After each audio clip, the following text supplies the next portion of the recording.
If you are anything like I used to be, you say I can't stick to anything, it's the plan, it's this, it's that.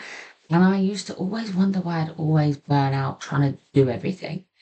And now, if this is you and you're trying to do 101 different things, this is exactly why you can't stick to anything. And I'm going to give you exactly what you need to do to move forward and break this cycle once and for all. So, you're not inconsistent, you're overloaded, right? Steps, calories, macros, sleep, water, stress, journaling, adding strength sessions, and then working full time, training in the gym, cooking meals, cleaning the house, maintaining a social life. And then you're feeling like you need to be doing more because you're looking at other people's lives and wondering, how are they doing it? How do I do it? Keep it as simple as possible. And this is the issue that I see with so many women is we are addicted to making life hard.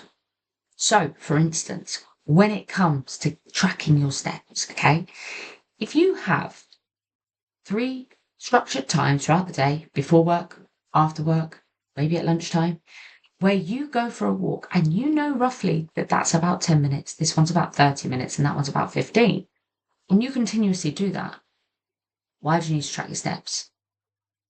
Calories, go to meals, seeps into macros as well. If you can have go to meals throughout the week that you can rotate through, oh, I can't eat the same food every day. But you are eating the same food every day. You're trying to make your life harder than it needs to be. Sleep. You're sat doom scrolling, making your life harder.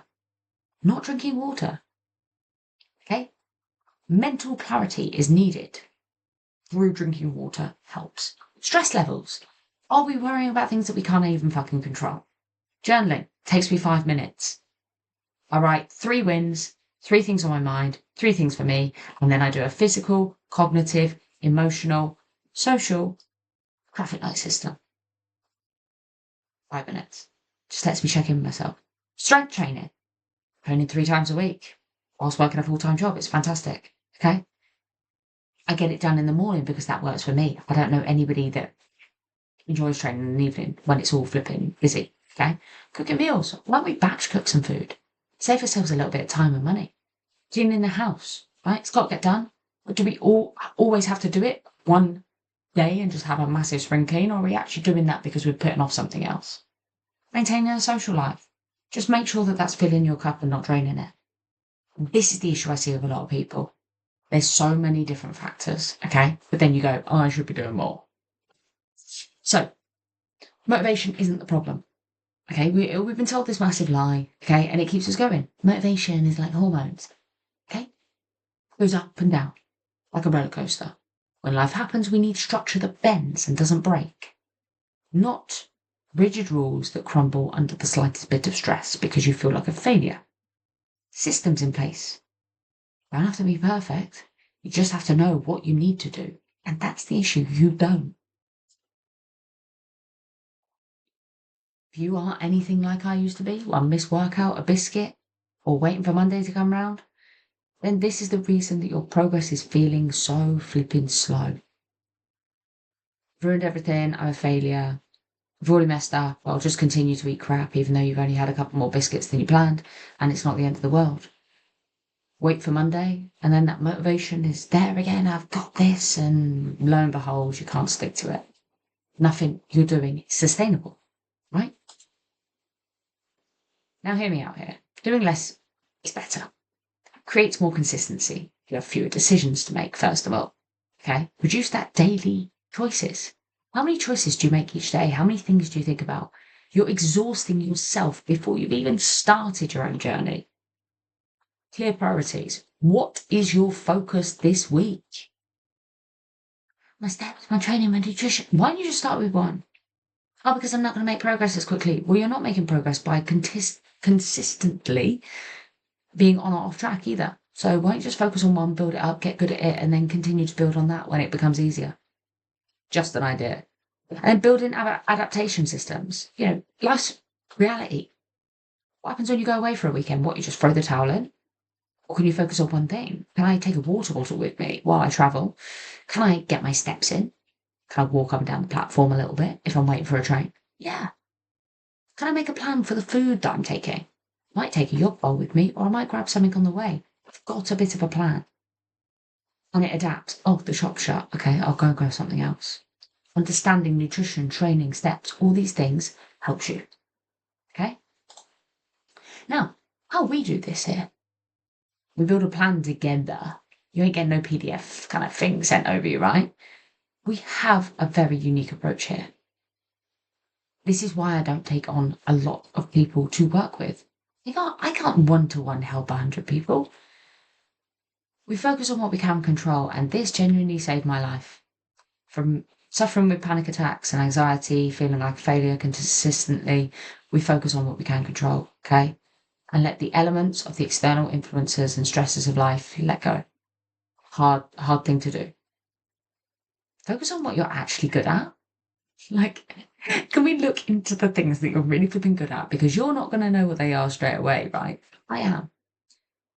Your existing talents, let's put them thrive on it. And you're going, oh, I'm not good at anything. Guarantee you are, okay?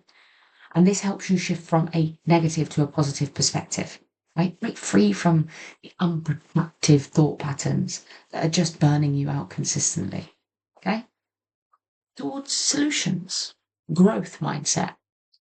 Again, focus on small changes, because in turn, if you focus on the small changes that I tell you consistently, they're going to have big results and compound over time. Mindset rebuilding. 90% of this is all your mindset. Transform the way you look at life. Abundance mindset, growth mindset, and ongoing support. Okay, you're never alone in this journey, right? Even if you step away from coaching, you're not alone, right? This is what we like to focus on. And like I said, it's not discipline, okay? Starting over, adjusting, and not quitting. That is the most important thing that you're going to take from this. Adjusting, not quitting. All or nothing is not a thing. And now you stopping, starting over again, okay? This approach, it builds habits to fit your life, okay? We need to stop wasting energy, having guilt trips, restarts, and start building some serious momentum. And now getting strong and sexy physically and mentally isn't just something to do with a perfect plan. Because if it was just the plan, you'd be there, right? Now, this is exactly why I've created SNS, right? Strong and Sexy in 16. No more tracking 101 different things, but tracking some things that matter. You're not going to be starting over every Monday. You're going to be excited for Monday because you're going to be getting your check-in. Clear priorities, flexible structure, and support that builds genuine consistency. I want you to enjoy the process of getting strong and sexy physically and mentally. And I want you to stop starting over every single Monday. Doing 101 things is the reason you're burning out. And if you never change this, nothing is ever going to change. So if you do need support with this, or you do want help, or you just want a chat, drop me a message, because this starts soon and I don't want you to miss out. If you do want to know before everybody else, drop in the comments or drop me a message, 16, and I'll send you over all the details you need to make that decision yourself. Have a good day.